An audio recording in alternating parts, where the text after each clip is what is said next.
Hello everyone, welcome to this video. আমি এই ভিডিওত অসমৰ ইতিহাসৰ ওপৰত 50টা গুৰুত্বপূৰ্ণ প্ৰশ্ন আলোচনা কৰিম। ইয়াৰে প্ৰথমটো প্ৰশ্ন হৈছে গুৱাহাটী দীঘলী পুখুৰীটো কোনজন ৰজাই খন্দাইছিল। ঠিক আছে, ইয়াতে আমি প্ৰশ্নবিলাক আলোচনা কৰোঁতে আপোনালোকে যেহেতু মই 50টা প্ৰশ্ন আলোচনা কৰিম, আপোনালোকে প্ৰত্যেকটো শুদ্ধ উত্তৰৰ বাবে আপোনালোকে নিজে এটা পইণ্ট দি পেলি 50টা প্ৰশ্নৰ বাবে প্ৰত্যেকটো কাৰণে এক পইণ্ট দি আপোনালোকে পৰীক্ষা কৰি নিজকে চাব পাৰে যে আপোনালোকে 50ৰ ভিতৰত কিমান নম্বৰ পাইছে। ঠিক আছে, এনেধৰণে আপোনালোকে যদি চাই আপোনালোকৰ টেষ্টটো হ'ব আৰু নিজকে টেষ্ট এটা হ'ব। যিহেতু আমাৰ আগন্তুক পৰীক্ষা আহি আছে, আমাৰ নিজৰ কনফিডেন্স সদায় টেষ্টৰ ওপৰত কনফিডেন্সটো আহে। যদি আপোনালোকৰ হোৱা নাই আপোনালোকে চেষ্টা কৰক। তথাপি আমি এতিয়া কি আছে চাওঁ। ইয়াতে আমাৰ অপশ্যনকেইটা আছে বান ৰজা, চুকাম্পা, শিৱসিংহ, ভগদত্ত। ইয়াৰে আমাৰ শুদ্ধ অপশ্যনটো হ'ব ভগদত্ত। ঠিক আছে, ভগদত্ত আমাৰ শুদ্ধ অপশ্যনটো হ'ব। তাৰপিছৰ প্ৰশ্নটো তেজপুৰত কোনজন ৰজাই মহাভৈৰৱ আৰু ৰুদ্ৰপদ মন্দিৰ সজায়। ঠিক আছে, অপশ্যনকেইটা চাই লওক। বান ৰজা, চুকাফা, চুকাম্পা, চুংমুং। ইয়াৰ ভিতৰত আমাৰ শুদ্ধ অপশ্যনটো হ'ব বান ৰজা। ঠিক আছে, বান ৰজাই মহাভৈৰৱ আৰু ৰুদ্ৰপদ মন্দিৰ সজায়। তাৰপিছৰ কুৱেশ্যন, বৰ্মন বংশৰ প্ৰতিষ্ঠাপক কোন। এতিয়া বৰ্মন বংশৰ প্ৰতিষ্ঠাপক আৰু শেষৰজন ৰজা। প্ৰতিষ্ঠাপক বুলি ক'লে আমাৰ কোনে প্ৰতিষ্ঠা কৰিছিল সেইজন আহে। ইয়াৰে আমাৰ শুদ্ধ অপশ্যনটো হ'ব পুষ্য বৰ্মন। ঠিক আছে, পুষ্য বৰ্মন। এতিয়া আমি উজুজোৱা প্ৰশ্নবিলাক আলোচনা কৰি আছোঁ। যিহেতু এইবিলাক আপোনালোকে যদি ইতিহাস চাই, এইবিলাকে আমি প্ৰথম কথা যিটো আমি জানিব লাগে ইতিহাসৰ বিষয়ে, কোন বংশ কোনে প্ৰতিষ্ঠা কৰিছিল, হয়নে। আৰু তাৰপিছত আমি জানিব লাগিব যে কি কি যুদ্ধ হৈছিল তেওঁৰ দিনত, বা শেষৰজন কোন আছিল, সন্ধি চুক্তি কাৰ কাৰ মাজত হৈছিল, সেইবিলাক হৈ গ'ল আমাৰ ইতিহাসৰ গুৰুত্বপূৰ্ণ কিছুমান অধ্যায়। আমি তাৰ পিছৰ কুৱেশ্যনলৈ যাওঁ। কুৱেশ্যন নম্বৰ 4, অসমত যজ্ঞ স্থাপন কৰা প্ৰথমজন বৰ্মন বংশৰ ৰজা কোন আছিল। ঠিক আছে, ইয়াৰে আমাৰ শুদ্ধ অপশ্যনটো হ'ব মহেন্দ্ৰ বৰ্মন। ঠিক আছে, মহেন্দ্ৰ বৰ্মন ইয়াৰ শুদ্ধ অপশ্যনটো হ'ব। তাৰপিছৰ কুৱেশ্যন নম্বৰ 5, কোনজন ৰজাৰ ৰাজত্বকালত হিউৱেন চাং অসমলৈ আহিছিল। ঠিক আছে, এইটো এটা গুৰুত্বপূৰ্ণ। চীনা পৰিবাৰজক হিউৱেন চাং, সেইজন আহিছিল ভাস্কৰ বৰ্মনৰ দিনত। ভাস্কৰ বৰ্মনেই আছিল বৰ্মন বংশৰ শেষৰজন ৰজা। ঠিক আছে, এইবিলাক গুৰুত্বপূৰ্ণ আমাৰ প্ৰশ্ন হ'ব। ঠিক আছে, আপোনালোকে মন দিব। তাৰপিছতো কুৱেশ্যন নম্বৰ 6, পাল বংশৰ প্ৰতিষ্ঠাপক কোন। ঠিক আছে, ইয়াতে আমাৰ পাল বংশৰ প্ৰতিষ্ঠাপক হ'ব অপশ্যনকেইটাৰ ভিতৰত শুদ্ধ অপশ্যনটো হ'ব অপশ্যন চি, ব্ৰহ্মপাল। ঠিক আছে, আপোনালোকে এইবিলাকত শুদ্ধ উত্তৰটো আপোনালোকে যিহেতু নিজে দিবলৈ চাব আৰু কিমান পইণ্ট পাইছে আপোনালোকে নিজে নোট কৰি যাব। ঠিক আছে, আমি লেভেলটো কুৱেশ্যনৰ লাহে লাহে বঢ়াম আৰু কুৱেশ্যনৰ মাজত কেনেকৈ ধৰণে কুৱেশ্যন সোমাই থাকে আমি তাৰ বিষয়ে আমি চাম। ঠিক আছে, কুৱেশ্যন নম্বৰ 7ত কি বুলি ক'লে চাওক, চুতীয়া ৰাজ্যৰ শেষৰজন ৰজা কোন।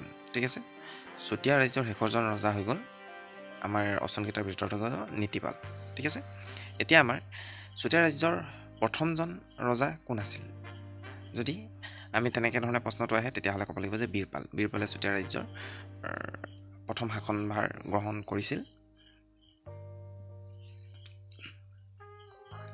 কুৱেশ্যন নম্বৰ 8, কোচ ৰাজ্যৰ প্ৰতিষ্ঠাপক কোন। ঠিক আছে, ইয়াতে আমাৰ অপশ্যনকেইটা দি আছে বিশ্বসিংহ, ৰামসিংহ, নৰনাৰায়ণ আৰু চুকাফা। ঠিক আছে, ইয়াৰ ভিতৰত আমাৰ শুদ্ধ অপশ্যনটো হ'ব বিশ্বসিংহ। তাৰপিছৰ কুৱেশ্যনলৈ যাওঁ। কুৱেশ্যন নম্বৰ 9, মাজুলী সন্ধি কোন চনত স্বাক্ষৰিত হৈছিল। ঠিক আছে, এটা আমাৰ এটা গুৰুত্বপূৰ্ণ প্ৰশ্ন। মাজুলী সন্ধি কাৰ কাৰ মাজত হৈছিল সেই বুলিও আহিব পাৰে। ঠিক আছে, আহোম আৰু কোচ ৰজা নৰনাৰায়ণৰ মাজত হৈছিল। ঠিক আছে, সেই সময়ত আহোমৰ ৰজা কোন আছিল আপোনালোকে সেইটো কমেণ্টত জনাব। ঠিক আছে, ইয়াতে আমাৰ শুদ্ধ অপশ্যনটো হ'ব 1563 চন, 1563। তাৰপিছৰ কুৱেশ্যন, কোন ৰজাৰ দিনত ৰাম সৰস্বতীয়ে মহাভাৰতৰ অসমীয়া অনুবাদ, অনন্ত কণ্ডলীয়ে দশম স্কন্ধ, ভাগৱত, বকুল কায়স্থই গণিতৰ পুথি আদিৰ ৰচনা তথা অনুবাদ কৰে। ঠিক আছে, ইয়াতে আমি প্ৰশ্নটো যদি চাওঁ অকণমান দীঘলীয়া হয়। কিয় দীঘলীয়া হৈছে, কাৰণ ইয়াতে আমাৰ বহুকেইটা প্ৰশ্ন লুকাই আছে।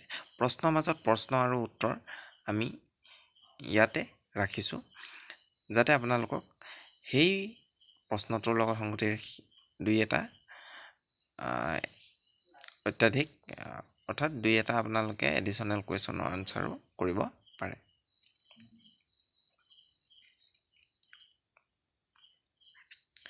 কুৱেশ্যন নম্বৰ 10, কোনো ৰজাৰ দিনত কুৱেশ্যন নম্বৰ 10, কোন ৰজাৰ দিনত ৰাম সৰস্বতীয়ে মহাভাৰতৰ অসমীয়া অনুবাদ, অনন্ত কণ্ডলীয়ে দশম স্কন্ধ, ভাগৱত, বকুল কায়স্থই গণিতৰ পুথি আদি ৰচনা তথা অনুবাদ কৰে। ইয়াৰে আমাৰ অপশ্যন কেইটা দিয়া আছে নৰনাৰায়ণ, বি প্ৰমত্ত সিংহ, চি ৰুদ্ৰসিংহ, ডি শিৱসিংহ। ইয়াৰে ভিতৰত আমাৰ শুদ্ধ অপশ্যনটো নৰনাৰায়ণ। ঠিক আছে, অপশ্যন এ শুদ্ধ অপশ্যন হ'ব। আপোনালোকে নিজৰ পইণ্টটো নোট কৰি যাব, যাতে আমি লাষ্টত নিজৰ পইণ্টটো হিচাপ কৰি কিমান নম্বৰ পালোঁ আমি নিজে গম পাব পাৰোঁ। ঠিক আছে, তাৰ পিছৰ কুৱেশ্যন, ইয়াৰে আমাৰ অপশ্যনটো আহিয়ে গ'ল। শুদ্ধ অপশ্যনটো 1253 চনত কোন ৰজাই শিৱসাগৰ জিলাত চৰাইদেউ ৰাজধানী পাতিছিল? ঠিক আছে, চৰাইদেউত ৰাজধানী পাতিছিল। কোনে ৰাজধানী পাতিছিল? চুকাফা। চুকাফাই কোন আছিল? আহোম ৰাজ্যৰ প্ৰথম গুৰিধৰোঁতা, হয়নে, প্ৰতিষ্ঠাপক। তাৰ পিছৰ কুৱেশ্যন, শিঙৰি ঘৰত উঠা প্ৰথা কোনে প্ৰচলন কৰে? ঠিক আছে, আমাৰ অপশ্যন দিয়া আছে চুকাফা, শুক্লেনমুং, চুংমুং, চুডাংফা। ইয়াৰে আমাৰ শুদ্ধ অপশ্যনটো হ'ব চুডাংফা। চুডাংফাক অন্য এটা নামেৰেও জনা যায়, আপোনালোকে জনাব কি নামেৰে জনা যায়। ঠিক আছে, মই ইয়াত এনেকৈ ধৰণে কোৱা অৰ্থটো এইটোৱে যে আপোনালোকে আৰু অধ্যয়ন কৰে ইয়াৰ বিষয়ে আৰু দুই এটা নজনা কথা আৰু শিকে। ঠিক আছে, তাৰ পিছৰ কুৱেশ্যন, বকতালৈ কোন ৰজাই ৰাজধানী তুলি আনিছিল? ঠিক আছে, বকতালৈ ইয়াতে আমাৰ অপশ্যনকেইটা দিয়া আছে শুক্লেনমুং, চুন্যাতফা, চুচেংফা, চুংমুং। ইয়াৰে আমাৰ শুদ্ধ অপশ্যন হ'ব চুংমুং। তাৰ পিছৰ কুৱেশ্যন, চুংমুঙৰ হিন্দু নাম কি? চুংমুঙে হিন্দু নাম লৈছিল আৰু তেওঁৰ হিন্দু নামটো হৈছে স্বৰ্গনাৰায়ণ। ঠিক আছে, স্বৰ্গদেউ, আহোমৰ সকলোবিলাক ৰজাকে স্বৰ্গদেউ বুলি কোৱা হয়। স্বৰ্গনাৰায়ণ আছিল চুংমুঙৰ হিন্দু নাম। তাৰ পিছৰ কুৱেশ্যন নম্বৰ 15, কোন ৰজাই বকতাৰ পৰা ৰাজধানী গড়গাঁৱলৈ তুলি আনে? ইয়াৰ option A Suklenmung, option B Sukaphaa, option C চুংমুং, অপশ্যন ডি চুকাম্পা। ঠিক আছে, ইয়াতে আমাৰ আহোমৰ নামকেইটা দি থোৱা আছে। ইয়াৰে আমাৰ শুদ্ধ অপশ্যনটো হ'ব শুক্লেনমুং। তাৰ পিছৰ কুৱেশ্যন, কোন ৰজাই গড়গাঁও পুখুৰী খন্দাই আৰু নগা আলি বন্ধুৱাই? ইয়াতে আমাৰ দুটা যিহেতু প্ৰশ্নটোত সোমাই আছে, কেতিয়াবা এটাও আহিব পাৰে। ঠিক আছে, অপশ্যনকেইটা দিয়া আছে Sukhampha, option B Sukaphaa, option C Sutamla, option D Suklenmung. ঠিক আছে, ইয়াৰে আমাৰ শুদ্ধ অপশ্যন শুক্লেনমুং। তাৰ পিছৰ কুৱেশ্যন, প্ৰতাপসিংহৰ আহোম নাম কি? ঠিক আছে, আমি এতিয়া আহোম নামটো গম পাব লাগিব। ইয়াতে অপশ্যনকেইটা দিয়া আছে চুচেংফা, শুক্লেনমুং, চুকাফা, চুকাম্পা। ঠিক আছে, ইয়াতে আমাৰ শুদ্ধ অপশ্যনটো হ'ব চুচেংফা। আপোনালোকে এইবিলাক আহোম নামৰ লগত হিন্দু নামটো মনত ৰাখিব, তেতিয়া সুবিধা হ'ব, এনেধৰণৰ প্ৰশ্ন আহিব পাৰে। তাৰ পিছৰ কুৱেশ্যন, বৰফুকন আৰু বৰবৰুৱা পদৰ সৃষ্টি কোন ৰজাই কৰে? ঠিক আছে, option A Sukhampha, option B Susengphaa, option C Suklenmung, option D Sutamla. ইয়াৰে আমাৰ শুদ্ধ অপশ্যনটো হ'ব চুচেংফা। তাৰ পিছৰ কুৱেশ্যন 19, দেৱোত্তৰ আৰু ব্ৰহ্মোত্তৰ মাটি দিয়াৰ নিয়ম প্ৰৱৰ্তন কোন ৰজাৰ দিনত হয়? অপশ্যনকেইটা দিয়া আছে Susengphaa, option B Sutamla, option C Sukhampha, option D Sukaphaa. Ahom নামকেইটা দিয়া আছে, ইয়াৰে আমাৰ শুদ্ধ অপশ্যনটো চুচেংফা। ঠিক আছে, চুচেংফা হ'ব। তাৰ পিছৰ কুৱেশ্যন, জয়ধ্বজ সিংহৰ আহোম নাম কি? আহোম নামকেইটা আমাৰ বাবে গুৰুত্বপূৰ্ণ, কাৰণ এনেকুৱা ধৰণৰ প্ৰশ্ন অহা দেখা গৈছে আগৰ পৰীক্ষাত। ঠিক আছে, ইয়াতে আমাৰ অপশ্যন দিয়া আছে Suklenmung, option B Susengphaa, option C Sukhampha, option D Sutamla. ঠিক আছে, ইয়াৰে আমাৰ শুদ্ধ অপশ্যনটো হৈছে চুটামলা। অপশ্যন ডিটো আমাৰ কাৰেক্ট আনচাৰ। তাৰপিছত মিৰ্জুমলাই অসম কোন চনত আক্ৰমণ কৰিছিল? ইয়াৰে আমাৰ অপশ্যনকেইটাৰ ভিতৰত শুদ্ধ অপশ্যনটো হ'ব 1662। ঠিক আছে, মিৰ্জুমলাই ক'ৰ পৰা আহিছিল? আপোনালোকে সেইটো কমেণ্ট কৰি জনাব। ঠিক আছে, তাৰপিছত গিলাধাৰী ঘাটৰ সন্ধি কোন চনত স্বাক্ষৰিত হয়? গিলাধাৰী ঘাটৰ সন্ধি 1663 চনত স্বাক্ষৰিত হয়। কুৱেশ্যন নম্বৰ 23, চাউনি আলি, ভোমৰাগুৰি আলি আৰু ভটিয়াপাৰৰ পুখুৰী আদি কোন ৰজাৰ দিনত নিৰ্মাণ তথা খন্দা হৈছিল? এৰে আমাৰ অপশ্যন কেইটা দিয়া আছে। Option A Sutamla, option B Suklenmung, option C Sukhampha, option D Susengphaa. এৰে আমাৰ শুদ্ধ অপশ্যনটো হ'ব অপশ্যন চুটামলা। ঠিক আছে, অপশ্যন এ। তাৰ পিছৰ কুৱেশ্যন, কোন ৰজাই লাচিতক বৰফুকন পাতে? এতিয়া আমাৰ বৰফুকন পতা ৰজাজন কোন আছিল? ঠিক আছে, option A Chakradhwaj Singha, option B Gadapani, option C Suklenmung, option D Susengphaa. এৰে শুদ্ধ অপশ্যন চক্ৰধ্বজ সিংহ। তাৰপিছৰ কুৱেশ্যন, কোন ৰজাৰ দিনত 1671 চনত শৰাইঘাটৰ ৰণ হৈছিল? ঠিক আছে, ইয়াতে আমাৰ যিহেতু চনটো ইয়াতে দিয়ে দিছোঁ, কোন চনত শৰাইঘাটৰ ৰণ হৈছিল তেনেকৈ ধৰণেও আহিব পাৰে প্ৰশ্নতে। আমাৰ এটা সাধাৰণ আৰু এটা প্ৰশ্ন সোমাই আছে। ঠিক আছে, এনেধৰণৰ প্ৰশ্নবিলাক গুৰুত্বপূৰ্ণ। Option A Gadapani, option B Rajeswar Singha, option C Pramatta Singha, option D Udayaditya Singha. এতিয়া কোনজন ৰজাৰ দিনত হৈছিল শৰাইঘাটৰ ৰণ? উদয়াদিত্য সিংহৰ দিনত। অপশ্যন ডিটো আমাৰ কাৰেক্ট আনচাৰ। 26 ইটাখুলিৰ ৰণ কোন চনত হৈছিল? ঠিক আছে, ইটাখুলিৰ ৰণ হৈছিল 1683। ঠিক আছে, 1600 কিমান চনত? 83 চনত। তাৰপিছৰ কুৱেশ্যনলৈ আহোঁ। কুৱেশ্যন নম্বৰ 27, গুৱাহাটীত ৰামগড়, পানীগড়, উজনি বৰাগী আলি আদি নিৰ্মাণ কোনজন ৰজাৰ দিনত হয়? Option A Supatphaa, option B Sukhampha, option C Suklenmung, option D Susengphaa. ইয়াৰে আমাৰ শুদ্ধ অপশ্যনটো হ'ব সৈন্যতফা। ঠিক আছে, অপশ্যন এ। তাৰপিছৰ কুৱেশ্যন, কোনজন ৰজা ল'ৰা ৰজা নামেৰে পৰিচিত? ঠিক আছে, ইয়াতে আমাৰ ল'ৰা ৰজা নামেৰে পৰিচিত শুদ্ধ অপশ্যনটো হ'ব ৰত্নধ্বজ সিংহ। ঠিক আছে, তাৰপিছৰ কুৱেশ্যনটোলৈ আহোঁ। গদাপাণিৰ আহোম নামটো কি? Option A Suklenmung, option B Susengphaa, option C Sukhampha, option D Supatphaa. ঠিক আছে, ইয়াতে আমাৰ শুদ্ধ অপশ্যনটো হ'ব চুপাতফা। তাৰপিছৰ কুৱেশ্যনলৈ আহোঁ। উমানন্দ দেৱালয় আৰু ধুৰৰ আলি কোনজন ৰজাই নিৰ্মাণ কৰিছিল? Option A Pramatta Singha, option B Gadapani, option C Siva Singha, option D Lakshmi Singha. ঠিক আছে, আপোনালোকে পইণ্টবিলাক নোট কৰিবলৈ নাপাহৰিব। এইবিলাকেই আমাৰ বাবে গুৰুত্বপূৰ্ণ প্ৰশ্ন।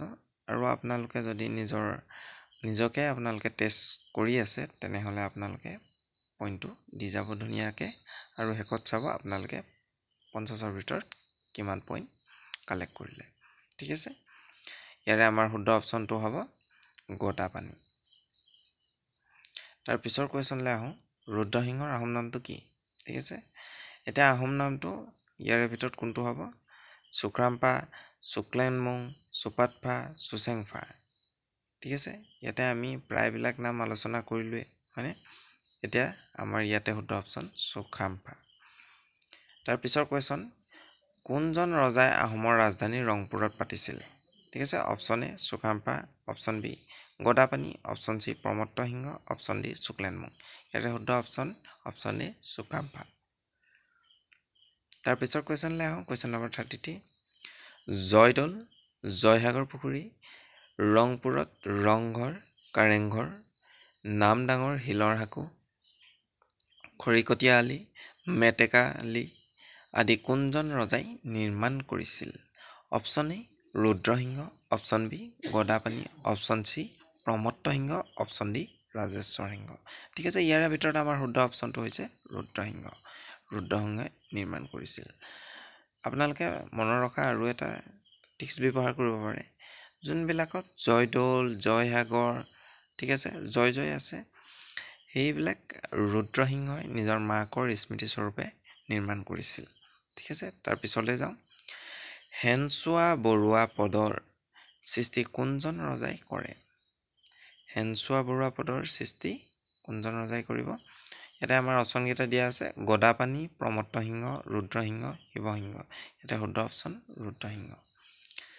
তাৰপিছত ৰজা শিৱসিংহৰ দিনত বৰৰজা পদত দ্বিতীয়বাৰ কাক শাসনভাৰ দিছিল?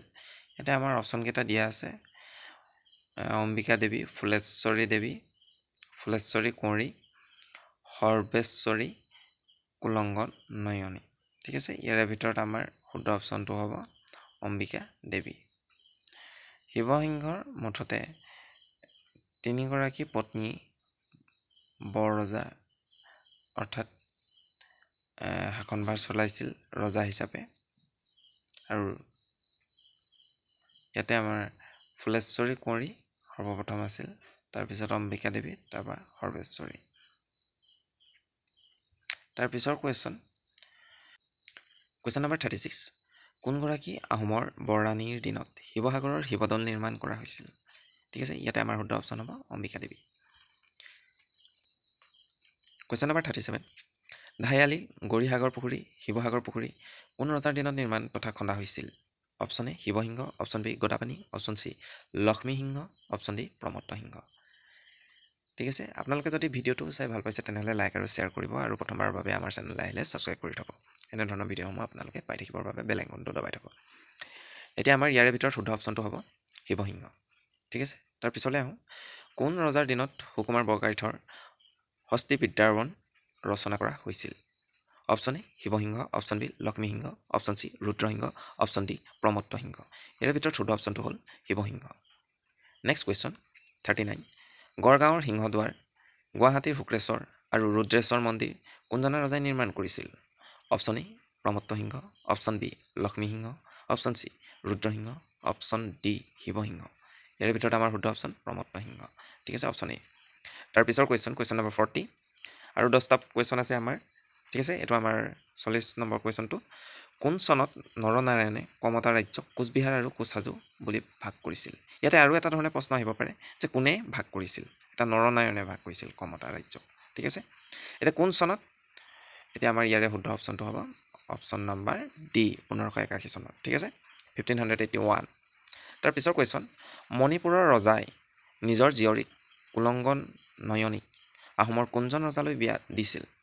ঠিক আছে, প্ৰশ্নটো এনেকৈও আহিব পাৰে যে কুলংগন নয়নী ক'ৰ কন্যা আছিল, কোন ৰাজ্যৰ কন্যা আছিল? ঠিক আছে, তেতিয়াহ'লে আমাৰ মণিপুৰ বুলি ক'ব লাগিব।